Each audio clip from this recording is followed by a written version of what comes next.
Hello hello.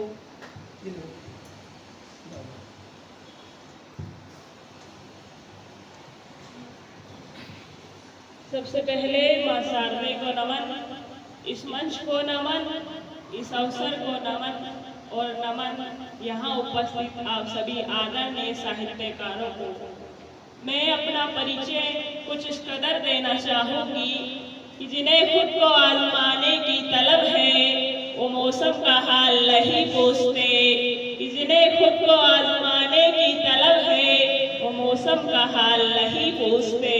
हम उन्हीं में से हैं जिन्हें मौके और जो मौकों को तलाशते। मैं आदरणीय सुभाष जी का बहुत बहुत धन्यवाद व्यक्त करना चाहूँगी कि इन्होंने मुझे एक अवसर फिर से यहाँ आने का दिया और समस्त आदरणीय साहित्यकारों को सुनने का मौका मिलेगा। क्योंकि एक लंबे अवधि के दौरान मैंने जाना कि ये जो हुनर है उस खुदा ने दिया है और लेखन एक कर्म है और लेखक का फर्ज है कि वो कुछ ऐसा लिखे कि बदलाव हो। और यकीनन एक लेखक का यही उद्देश्य होना चाहिए कि उसके लिखने से या तो उसमें बदलाव होगा या समाज में बदलाव होगा, मगर बदलाव जरूर होगा। इसलिए लेखन पर, क्योंकि मैं एक शायर भी हूँ, एक नवोदित कलमकार तो हुई सही और एक नया नया शायर भी मुझ में उभरा है, तो कलमकारी पर चंद पंक्तियाँ कुछ यूँ है कि न सिफारिशों से मिली है, न मिली है किसी जागीर में, न सिफारिशों से मिली है, न मिली है किसी जागीर में। ये तो उस खुदा का करम है कि लिख दी कलमकारी मेरी तकदीर में। जज्बातों के मगर खाली फकीर में, कलमकार का कागज से जुदा होना ऐसा होगा। कलमकार का कागज से जुदा होना ऐसा होगा कि जिस्म तो होगा मगर जान नहीं होगी शरीर में। तो ये लेखन है कि एक लेखक को लिखते रहना चाहिए, अपने अनुभव बढ़ते रहना चाहिए। एक दिन मैं आईने में खुद को निहार रही थी, क्योंकि जो एक लेखक एक कवि होता है उसे भी अभ्यास की जरूरत पड़ती है सबके सामने किसी काव्य गोष्ठी में आने से पहले। क्योंकि एक कवि को सिर्फ एक आईना ही होता है जो सुनता है, तो उसी आईने से निकली है कविता कि आईना फितरत कैसे छोड़ देता। आज की चकाचौंध की दुनिया में हम आईने से भी मुलाकात नहीं कर पाते, हम आईने में भी वो नहीं हो पाते जो असलियत में हम हैं। तो कविता है कि आईना फितरत कैसे छोड़ देता, मुझे अपना रूप बदलना न पड़ता, ऐ आईना अगर मुझे समझ लेता। मेरी आईने में खुद से बात होती है, आईना है तो खुद से मुलाकात होती है। मुझे रूप बदलना न पड़ता, ऐ आईना अगर मुझे बदल लेता। जाहिर मैंने ही नहीं होने दिया तो फिर आईना कैसे होने देता। मेरे लिए आईना अपनी फितरत कैसे छोड़ देता।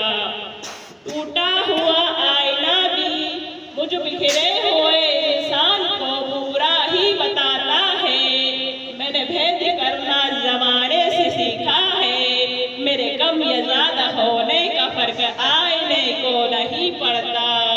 मैं जैसी हूँ आईना तो आज भी मुझे वैसी ही बताता। जाहिर मैंने ही नहीं होने दिया तो फिर आईना कैसे होने देता। मेरे लिए आईना अपनी फितरत कैसे छोड़ देता। अब जिस कविता के लिए मैं यहाँ आई हूँ कि आज देश में कुछ ऐसा चल रहा है, वैसे लेखक को सरकार ने भर्तियां ही नहीं दिए, वरना एक लेखक के पास उसकी कलम को थाम दे ऐसा तो अवसर ही नहीं है। कभी नोटबंदी आ जाती है, कभी चुनाव आ जाते हैं, कभी क्या आ जाता है तो कभी क्या आ जाता है। और आज तो वो स्थिति बनी हुई है कि जो लड़ाई सिर्फ घर तक सीमित हुआ करती थी, आज वो विश्व मंच पर वो लड़ाइयाँ देखने को मिल रही है। और आज क्या कोई ऐसा नहीं नेता नहीं है विश्व पटल पर कि लड़ाइयाँ तो हर जगह ही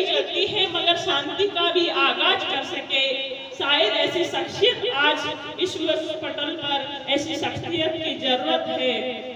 तो मेरी कविता है कि क्रांति की वार्ता हो तो फिर शांति का आगाज कैसा। क्या बात है।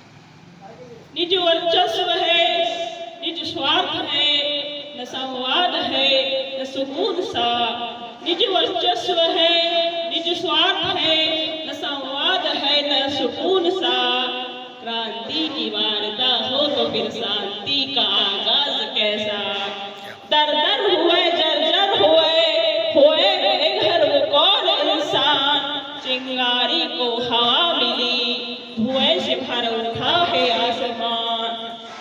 अपने सपने उड़ान सब है लहू से सने, हलक है अब प्यासा सा।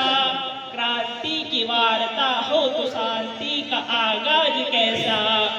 इंतकाम की ज्वाला में आसिया ने तबाह होते देखे हैं। वो कौन है जो संवाद नहीं युद्ध चाहते हैं। विनाश की पैरवी कर मनुष्य प्रभुत्व कायम कर रहा। जल से नहीं रक्त से कल ये धरती सिंचित होगी। देखना खेतों में कल फसलें नहीं बंदूकें उगेंगी। हथियारों से बात हो, गोला बारूदों से संवाद हो, तो याद रखना हार जाएगी अहिंसा। मुंसिफ ही अगर पैरवी करे तो फिर न्याय कैसा। क्रांति की वार्ता हो तो फिर शांति का आगाज कैसा। क्रांति की वार्ता हो तो फिर शांति का आगाज कैसा। और अंत में चंद पंक्तियों के साथ अपने वाणी को विराम देते हुए कि युद्ध का परिणाम, युद्ध हो जाने का परिणाम, युद्ध का दर्द कौन समझते हैं। शायद हम तो उस वतन में रहते हैं जहाँ चैन अमन है, लेकिन जिनके वतन में गोला बारूद बंदूकें हैं वही जानते हैं युद्ध का दर्द। तो चंद पंक्तियों से अपनी वाणी को विराम की ओर ले जाते हुए कि सिले का सिला अगर ये चलता रहेगा, सिले का सिलसिला अगर ये चलता रहेगा, कोई कोना फिर जमी का जलता रहेगा। सिले का सिलसिला अगर ये चलता रहेगा, कोई कोना फिर जमी का जलता रहेगा। सांसों की कीमत मुझसे न पूछ ऐसे ही, जो जिंदगियों के सौदागर है। एक अर्जे से जंग में जान और जवानी जिन्होंने लुटाई है, वही जानते हैं आंखों में अश्क उनके मिलता रहेगा। सिले का सिला अगर ये चलता रहेगा, सब कुछ खत्म कर लेगा। धन्यवाद।